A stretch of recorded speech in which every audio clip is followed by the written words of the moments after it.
दोस्तों, हमारा सूरज ना सिर्फ सोलर सिस्टम का सेंटर है बल्कि हमारी धरती पर जिंदगी के लिए बेहद जरूरी भी है।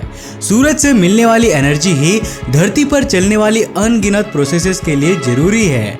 हमारा सूरज केवल एक सेकंड में 3.8 इंटू 10⁻26 जूल एनर्जी को रिलीज करता है। मतलब 380 सेप्टिलियन जूल एनर्जी को सिर्फ एक सेकंड में हमारा सूरज रिलीज कर देता है। एंड जस्ट फॉर कंपैरिजन, अगर मैं पूरी दुनिया के सभी देशों का एक साल का एनर्जी कंजम्पशन मिला दूं और धरती पर होने वाली लिटरली सारी प्रोसेसेस का एनर्जी कंजम्पशन भी उसमें ऐड कर दूं, तो ये नंबर एक साल के लिए कुछ 5 इंटू 10⁻20 जूल ही होगा। इस हिसाब से देखा जाए तो धरती के बनने से लेकर अब तक का हमारा एनर्जी कंजम्पशन सूरज के द्वारा एक सेकंड में रिलीज की गई एनर्जी के बराबर भी नहीं निकलेगा।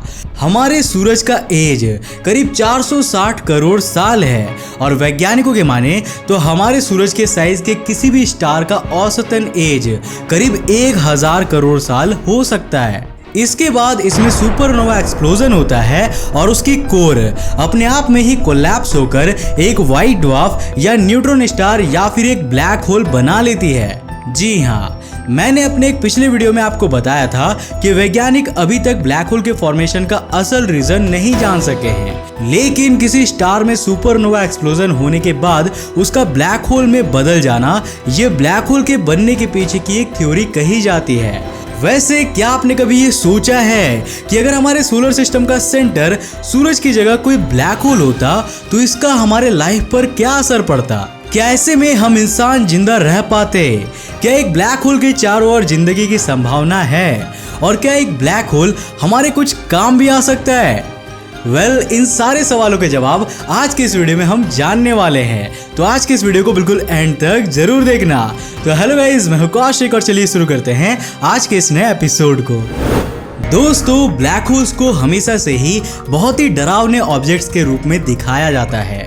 अब चाहे वो साइंटिफिक रिसर्च हो या फिर हॉलीवुड की मूवीज हो, आपने यही सुना होगा कि ब्लैक होल अपने इनफाइनाइटली हाई ग्रेविटेशनल फोर्स से आसपास तो क्या दूर दूर के ऑब्जेक्ट्स तक को डिस्ट्रॉय कर देता है। वैज्ञानिकों के अनुसार हर एक गैलेक्सी में कम से कम एक सुपरमैसिव ब्लैक होल तो होता ही है। ये सुपरमैसिव ब्लैक होल उस गैलेक्सी का सेंटर बनाता है। ब्लैक होल के चारों ओर एक बहुत ही विशालकाय एक्टिव गैलेक्टिक न्यूक्लियस होता है जो हजारों लाइट ईयर्स में फैला हुआ होता है। ये एक्टिव गैलेक्टिक न्यूक्लियस डस्ट और रेडिएशन के क्लाउड का बना होता है जिसका टेम्परेचर बहुत ही ज्यादा होता है। अगर बात करें हमारे मिल्की वे के supermassive black hole Sagittarius A star की, तो इसका active galactic nucleus 3200 light years में फैला हुआ है और ये वो एरिया होता है जहां पर किसी भी प्लेनेट पर लाइफ की पॉसिबिलिटीज नहीं हो सकती। ऐसा इसलिए क्योंकि ऐसा माना जाता है कि यहाँ की रेडिएशन प्लैनेट के एटमॉस्फेयर को डिस्ट्रॉय कर देती है। ये एक ऐसा डेड जोन माना जाता है जहाँ पर कोई भी लाइफ फॉर्म डेवलप नहीं हो सकता है। लेकिन हाल ही में अमेरिका के हार्वर्ड यूनिवर्सिटी के एक एस्ट्रोनॉमर मानसवी लिंगम ने ब्लैक होल्स पर की गई स्टडीज से कई चौंकाने वाले खुलासे किए हैं। मानसवी लिंगम ने कॉमन बिलीफ से हटकर ब्लैक होल्स के बारे में एक अलग ही थ्योरी दी है जो इनको काफी पॉजिटिव वे में एक्सप्लेन करती है। उनके अनुसार अगर कोई black hole Sagittarius A star के साइज का है और उसकी डेंसिटी धरती की डेंसिटी के कम से कम बराबर है, तो उसके सिर्फ 140 लाइट ईयर्स दूर से लाइफ की पॉसिबिलिटीज हो सकती है। यही नहीं, वहां पर मौजूद अल्ट्रा वायलेट रेडिएशंस प्लैनेट पर मौजूद मॉलिक्यूल्स को ब्रेक करके उनसे प्रोटीन्स, लिपिड्स और डीएनए जैसे सब्सटेंसेस को बनाने में भी हेल्प कर सकती है। यहाँ तक कि ये रेडिएशन प्लांट्स को अपना खाना बनाने में मदद करने वाली फोटोसिंथेसिस रिएक्शन के लिए भी मददगार हो सकती है। हमारी धरती पर हमने ये ऑब्जर्व किया है कि ऐसे बहुत सारे बैक्टीरियाज होते हैं जो कि अल्ट्रा वायलेट रेडिएशन का सामना कर सकते हैं। अगर हम इन सभी चीजों को सच माने और एक साथ जोड़कर देखें तो हो सकता है कि ब्लैक होल्स के पास के कई सारे प्लैनेट्स पर अभी भी माइक्रोबायल लाइफ एग्जिस्ट करती होगी। लेकिन क्या हम इंसानों के लिए किसी ब्लैक होल के पास लाइफ की कोई पॉसिबिलिटी है? अब चलिए मान लेते हैं कि एक दिन हमारे सूरज की जगह पर सूरज की साइज का ही एक ब्लैक होल आ जाता है। ऐसा होने के लिए तो सबसे पहले हमारे सूरज को ब्लैक होल में बदलना होगा और ऐसा करने के लिए सबसे पहली स्टेप है सुपरनोवा एक्सप्लोजन। मैं आपको अपने पिछले वीडियोस में बता चुका हूं कि सुपरनोवा एक्सप्लोजन से निकलने वाली हीट रेडिएशन कितनी खतरनाक हो सकती है। अगर हमारे सूरज में सुपरनोवा एक्सप्लोजन होता है तो इसकी रेडिएशन के कारण यहाँ से कम 50 लाइट ईयर्स दूर तक इसका असर देखने को मिलेगा।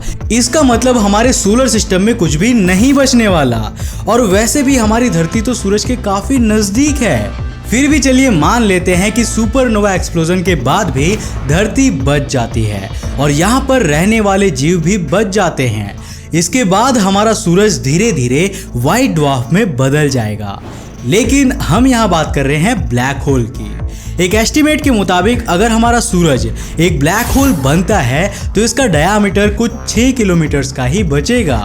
अब आप सोच रहे होंगे कि भाई फिर तो सोलर सिस्टम के सारे ऑब्जेक्ट्स जो सूरज को ऑर्बिट कर रहे हैं वो कोलैप्स हो जाएंगे और सोलर सिस्टम के बाहर निकल जाएंगे। ऐसा होने के चांसेस काफी कम हैं क्योंकि ब्लैक होल का ग्रेविटेशनल फोर्स काफी ज्यादा होता है और इस छोटे से ब्लैक होल का ग्रेविटेशनल फोर्स इतना तो होगा ही कि वो हमारे इनर सोलर सिस्टम के प्लैनेट्स को स्टेबल रख सके।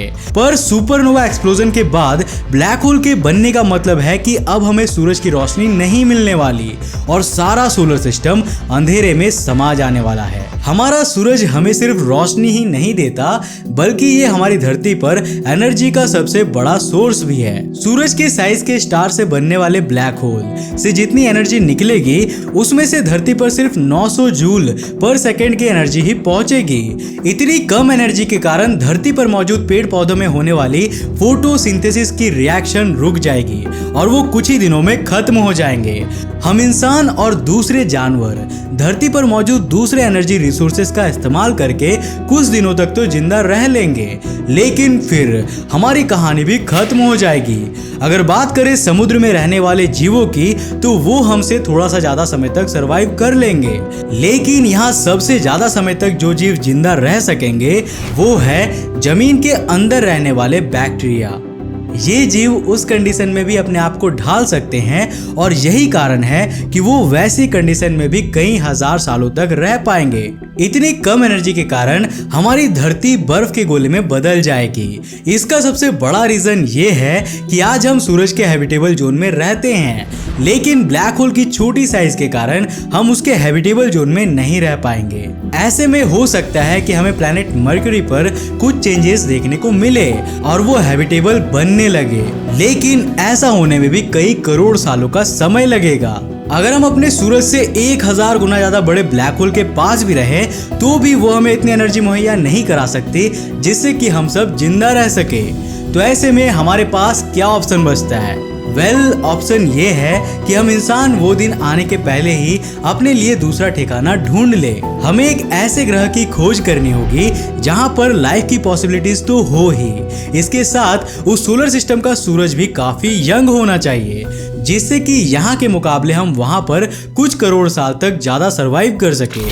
वेट ए मिनट, यहाँ आपको ये बात नहीं भूलनी चाहिए कि एक ना एक दिन इस यूनिवर्स के सारे स्टार्स तो ब्लैक होल बन ही जाएंगे। इसका मतलब या तो यूनिवर्स में जिंदगी का वही अंत हो जाएगा या फिर हमें जीने के लिए ब्लैक होल के पास रहते हुए जीना सीखना होगा। लेकिन यहाँ पर टेंशन लेने वाली कोई बात नहीं है क्योंकि वैज्ञानिकों की माने तो ऐसे कंडीशन कुछ हजार, कुछ लाख या कुछ करोड़ साल बाद नहीं बल्कि एक गूगल साल बाद ही बनेगी। 1 गूगल ईयर मतलब कि 10⁻100 ईयर्स। और तब तक अगर कोई लाइफ फॉर्म्स बच पाएगी तो वो इतनी ज्यादा एडवांस तो जरूर हो जाएंगे कि वो इससे निपट ही लेंगे। वीडियो के एंड में मैं जरा उन लोगों से एक सवाल पूछना चाहता हूं जो इंसानों के स्पेस एक्सप्लोरेशन और दूसरे ग्रहों पर जिंदगी बसाने की कोशिशों पर सवाल उठाते हैं। कई ऐसे लोग हैं जो कहते हैं कि भाई हम चांद और मंगल ग्रह पर लाइफ कंडीशंस को बनाने के लिए इतना पैसा खर्च क्यों कर रहे हैं? अगर हम यही पैसा धरती को डेवलप करने में और यहाँ के एनवायरनमेंट को बचाने में खर्च करें तो क्या कुछ नहीं हो सकता? मैं इस बात से पूरी तरह एग्री करता हूँ कि हमें अपनी धरती को बर्बाद होने से बचाने की ज़रूरत है, लेकिन आज नहीं तो आने वाले सालों में ऐसा कुछ तो जरूर होगा जो धरती को बर्बाद कर देगा। ऐसे में अगर हमें ह्यूमैनिटी को सलामत रखना है तो हमें आज से ही एफर्ट्स करने होंगे। बाकी अगर आप ये डिसाइड कर ले कि हम फ्यूचर जनरेशन के बारे में क्यों सोचे, तो भाई आपके सोचे बिना तो फ्यूचर की जनरेशन तो आ ही नहीं सकती। वैसे आप क्या सोचते हैं इसके बारे में, हमें नीचे कमेंट करके जरूर बताना। अगर आपको ये वीडियो पसंद आया और आप चाहते हैं कि हम ऐसे ही और इंटरेस्टिंग वीडियोस बनाते रहें तो आप हमें सपोर्ट कर सकते हैं हमारे ऑफिशियल मर्चेंडाइज को खरीद कर। तो सोच क्या रहे हो, जल्दी से हमारे वेबसाइट antarikshtv.in पर जाओ और अपने मनपसंद के टी शर्ट्स खरीद लो, जो कि खास तौर पर आपके लिए ही डिजाइन की गई है। जल्दी जाओ, लिंक नीचे डिस्क्रिप्शन में है। अगर आपको वीडियो पसंद आया तो इसे लाइक करने के साथ साथ अपने फ्रेंड्स और फैमिली के साथ जरूर शेयर करना। अगर आप नए हो इस चैनल पे तो ऐसे इंटरेस्टिंग वीडियोस के लिए चैनल को सब्सक्राइब करने के साथ साथ नोटिफिकेशन बेल को ऑन कर देना ताकि आप देख सको हमारे वीडियो सबसे पहले। तब तक के लिए बाय, जय हिंद।